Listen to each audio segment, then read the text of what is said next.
শিল্পকলা চর্চায় নতুন প্রজন্মের উৎসাহ ত্রিপুরাকে আরও সমৃদ্ধ করবে। ত্রিপুরা বিধানসভার মুখ্য সচেতক কল্যাণী সাহা রায় ত্রিপুরার ঐতিহ্যবাহী শিল্প ও সংস্কৃতি চর্চাকে আরও এক ধাপ এগিয়ে নিয়ে যাওয়ার লক্ষ্য নিয়ে রবিবার আগরতলা রবীন্দ্র শতবার্ষিকী ভবনে অনুষ্ঠিত হয়ে গেল আর্ট সোসাইটি আগরতলা ত্রিপুরা বার্ষিক সমাবর্তন অনুষ্ঠান। এই সমাবর্তন অনুষ্ঠানে প্রধান অতিথি হিসেবে উপস্থিত ছিলেন ত্রিপুরা বিধানসভার সম্মানীয় মুখ্য সচেতক তথা বিধায়ক কল্যাণী সাহা রায়। এছাড়াও অনুষ্ঠানে উপস্থিত ছিলেন চারু ও কারুকলা জগতের একঝাঁক বিশিষ্ট শিল্পী, শিক্ষাবিদ এবং গুণীজনেরা। প্রদীপ প্রজ্বলনের মাধ্যমে অনুষ্ঠানের আনুষ্ঠানিক শুভ সূচনা করেন ত্রিপুরা বিধানসভার মুখ্য সচেতক কল্যাণী সাহা রায়। এরপরই আর্ট সোসাইটির ছাত্রছাত্রীদের পরিবেশনায় একটি মনোজ্ঞ সাংস্কৃতিক অনুষ্ঠান পরিবেশিত হয়। সমাবর্তন অনুষ্ঠানে আর্ট সোসাইটির বিভিন্ন পাঠ্যক্রম সফলভাবে সম্পন্ন করা কৃতি ছাত্রছাত্রীদের হাতে মানপত্র, শংসাপত্র এবং বিশেষ মেমেন্টো তুলে দেওয়া হয়। কৃতীদের হাতে পুরস্কার ও ডিগ্রি তুলে দিয়ে তাদের উজ্জ্বল ভবিষ্যৎ কামনা করেন উপস্থিত অতিথিরা। অনুষ্ঠানে প্রধান অতিথির ভাষণে ত্রিপুরা বিধানসভার মুখ্য সচেতক কল্যাণী সাহা রায় আর্ট সোসাইটির এই উদ্যোগের ভূয়সী প্রশংসা করেন। ত্রিপুরা থেকে বিক্রম কর্মকারের রিপোর্ট, বিগ নিউজ বাংলা।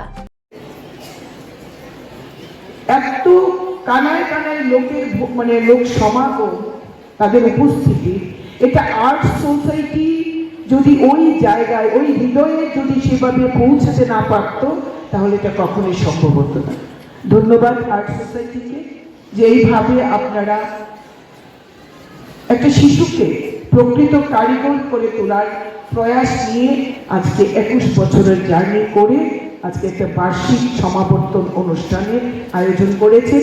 শুধুমাত্র ছাত্রছাত্রীদের সম্বর্ধনা নয়, সেখানে শিক্ষক শিক্ষিকাদেরও আপনারা সম্বর্ধনা জ্ঞাপন করছেন। করে আপনারা আপনাদের যে মহানুভবতা, আপনাদের যে চিন্তা শক্তি এবং আপনাদের যে ভাবনা চেতনা, তার একটা বহিঃপ্রকাশ আজকে আপনারা উপস্থাপন করলেন। স্যার বলছিলেন,